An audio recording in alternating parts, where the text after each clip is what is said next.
Hey friends, my name is Curtis, and my good friend Tim Clark texted me recently and asked, what trait of God do I dwell in awe of most often? And I love a good question, and that was an amazing question. And I took a little bit and tried to really hone in on what do I dwell in awe of God about. And it's the first thing I'd say is, which encompasses probably the whole of it, is Colossians 1:16 and 17. For in him all things were created, all things in heaven and on earth, visible and invisible, whether thrones or powers or rulers or authorities. All things have been created through him and for him. He is before all things, and in him all things hold together. That's called profound. That is an ability and a trait and a capacity that is beyond, obviously, all human efforts. So God puts himself cleanly, clearly, without question in the God category, far above, higher than I could ever imagine being. And if he's capable then to create and hold all things together, if he's capable to imagine this, what we see and what we don't see, it says the unseen. He's got quite an imagination. He has quite a capacity. He has power. He has then the authority of the creator, of the one and who holds all things together, who rules over all things, is the king and Lord above all things. Okay, so there's this word transcendent. He transcends all human limitations.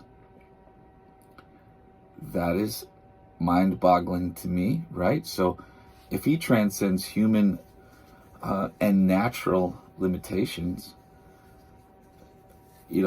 I was going to list a bunch of scriptures, but I found 7 or 8 scriptures about talking how God's ways are higher, his thoughts are higher than us. He sits, I can't go into all of it, but God's transcendence, you can find this in the Bible.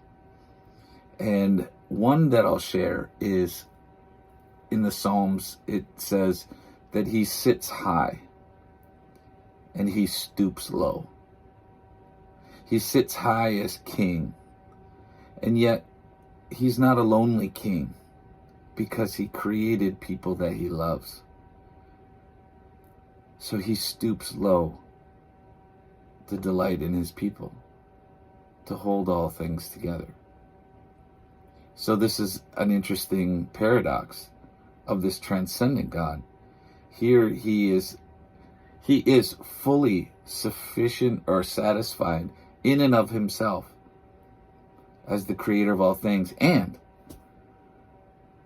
he delighted to create us, and then this beautiful world we have. And I'm totally off my notes, but how God can be mysterious and invisible. He can be inaudible, and he can be, that makes him pretty unrelatable, right? And yet, God, being limitless, then says, I don't want to, he seems to say, I don't want to stay there. And so he interacts with us in interesting ways. He says,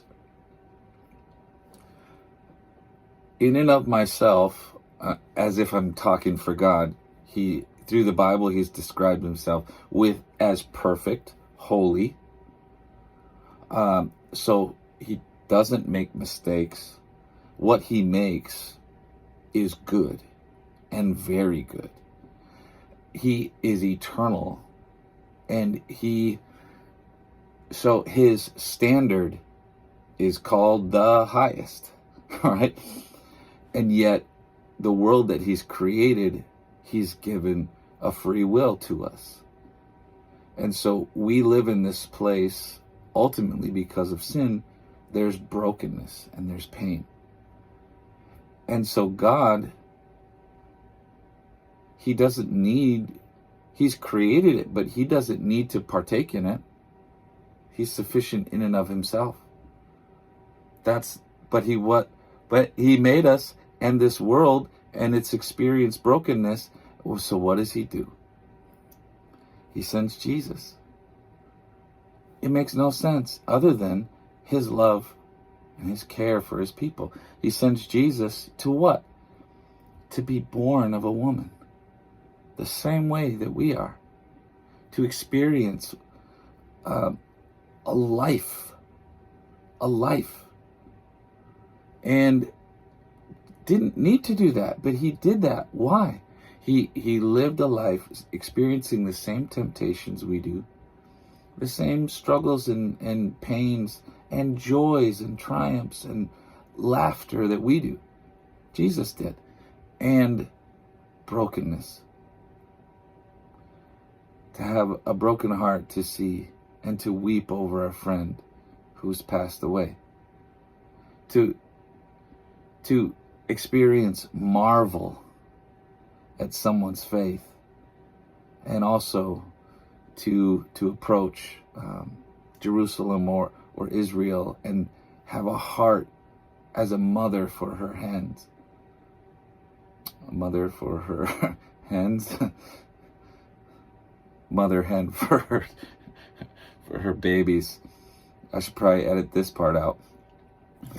But how God, through Jesus, he experiences desire and longing for people, that they would simply hear and respond to the truth of who he is. This doesn't sound like the same God, but Jesus is. And so now if I marvel at this, because God could stay in this transcendent category, and I would just say, you're beyond me, and you always will be. I don't know how to relate to you. I can never see you. I maybe could see the effects of you just like the wind, but how could I ever know you if you're transcendent? And through Jesus, we now have someone with skin and bone and muscle and story. He's an example for us. And then to die in our place as one who never sinned, took the sins of us and the wrath of God for the sin of the world on himself. Only he could have done that, broken through death on the cross.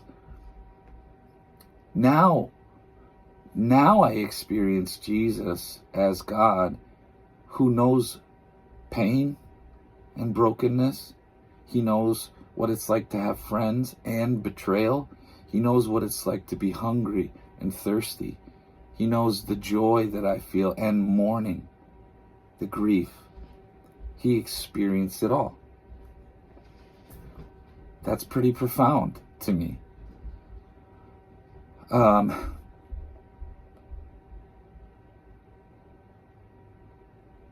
That may be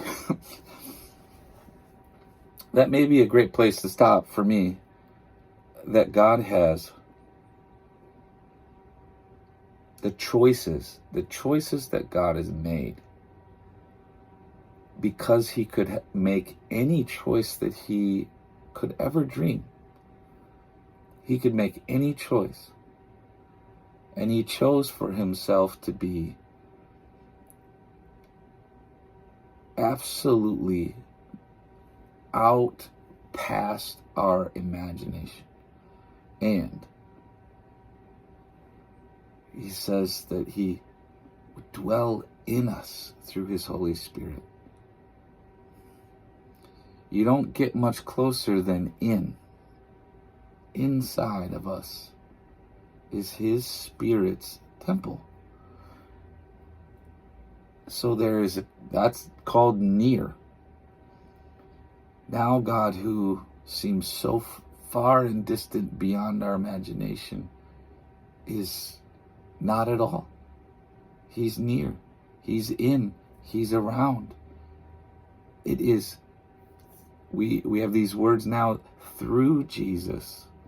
We see how we can relate to a once maybe unrelatable God. So I often marvel and dwell just at that profound aspect of God. Thanks.